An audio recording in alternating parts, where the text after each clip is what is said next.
Everybody, welcome back to the channel.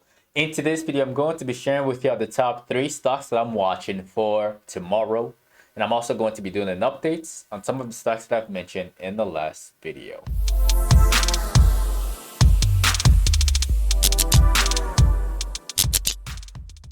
Alright, y'all. Now, before we begin again, do not forget to annihilate the like button on your way in, alright? And also don't forget to subscribe if you are new to the channel. So let's get right into it, right off the bat. We have the SPY, and today there was a massive sell-off, which started at around like 9:30 after this level of support broke down.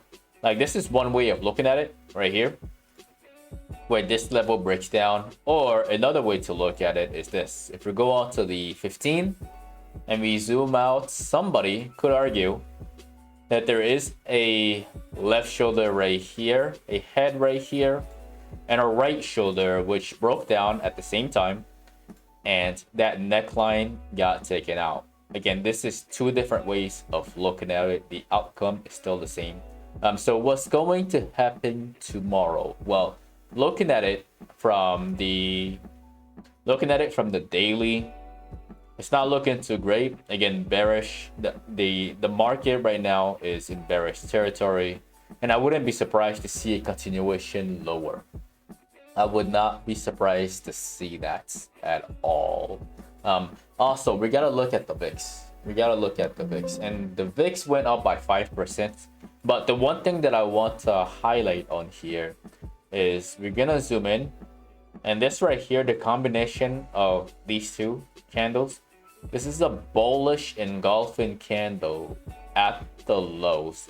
Now, the previous gap from 2 days ago at exactly 19 got filled before the massive push up towards $20.50.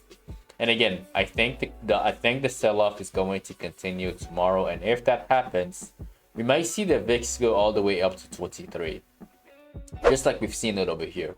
Like a move like this. Let me show y'all what the SPY. Like right now, the SPY is looking quite similar to. It's looking quite similar to this move over here.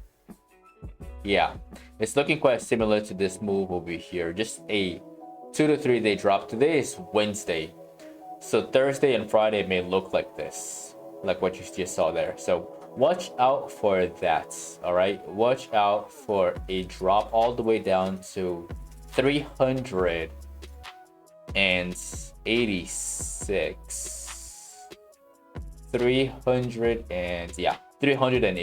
somewhere around here.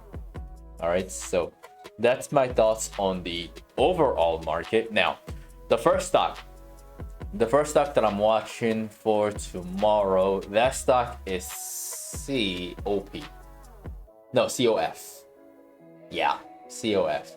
Now, the reason why I'm watching this one, again, this is Capital One Financials, a credit card company. Now, looking at it again, it had a little sell-off today, and after hours, it's not looking too great. And it's not looking great because another company in the same sector announced earnings, and that company is Discover Financial Services. All right, and Discover Financial Services had earnings today, and it's down by around 5%, 6%. Yeah, it's down to $95 right now.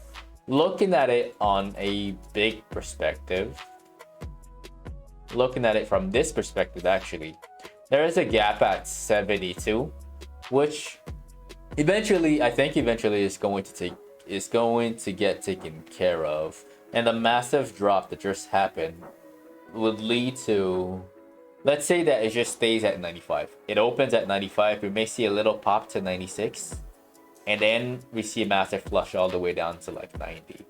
All right, a drop like this petrifies all of these individuals who have been buying and buying and buying, especially if it opens lower, like below this level of support.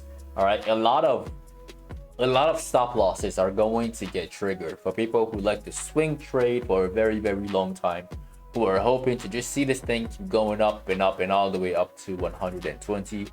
This earnings report just ruined that for us. And since the majority of stocks in a specific sector kind of follow each other, and this one is not as down compared to Discover.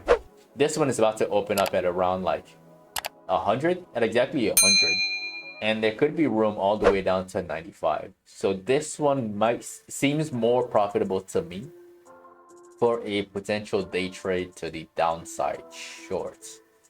All right, so that's the first one, Capital One Financials. The next one that I'm keeping on my watch list is a previous one that I've shared with y'all. I've shared this one with y'all a while ago. Oxy. All right, again, y'all remember Oxy. I shared this with y'all twice. Twice before. The first one for the shorts, all the way down to 62. And then the next one was right here after the morning star, all the way to 67. I told y'all it would go to 67. It got to 67 exactly this morning. It actually touched 67. And like on this day where it got to 66.57, it actually went there and it immediately got rejected. So I'm expecting this one to get down even lower. There is a gap right here to get filled at 62. And if the markets collapse again, which I think it will, I think we're going to go all the way down to 62 once more. All right, so that's my thoughts on Oxy. And the last stock that I'm watching for tomorrow, that stock is another stock that I've shared with y'all, and it's CCL. And I'm watching it for a short this time. All right, in a previous video, I think it was 2 weeks ago, it was released after this day, after it hit $8.70. I told y'all to watch it for a long, all the way up to $10 to this circle, and it got there. It got to the circle and went a little bit higher. All right, so congrats to anybody who were able to make some money on this one. This is the video where I tell you that I'm bearish on it.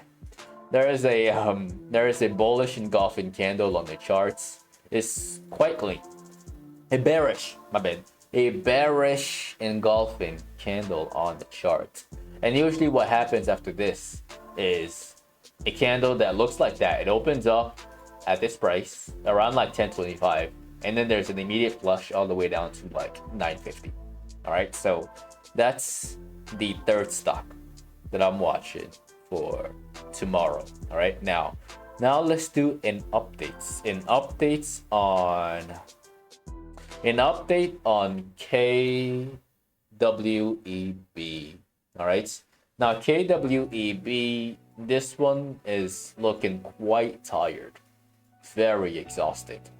I highly doubt that it's gonna make it to 38 bucks. Like if it wanted to make it to 38 bucks, then Tuesday should have been a good day for it. We should have seen a push all the way up towards 36.50, maybe even 37. And today should have been an even better day before we got that rejection from the overall markets, right? But this gap down right here it's not looking good for the stock at all. Like it's really, really not. All right, so I expect a retest of 32.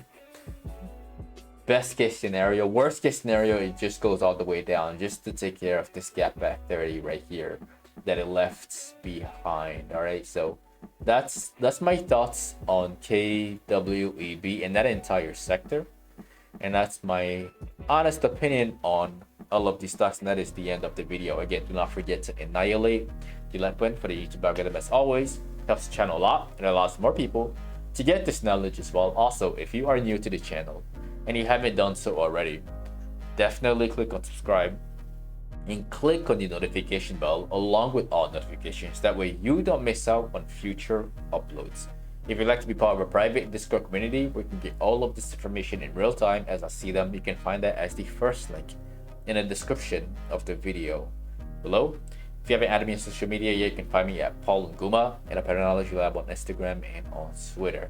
And lastly, if all of this is brand new to you, if you're interested in getting started in the stock market, There are some basic step-by-step directions in the description of the video below, step 1 to step 3. It only takes about 10-15 minutes for you to have all the tools you need to start trading immediately. You can also get some free stocks after signing up with Webull using the third link in the description of the video below.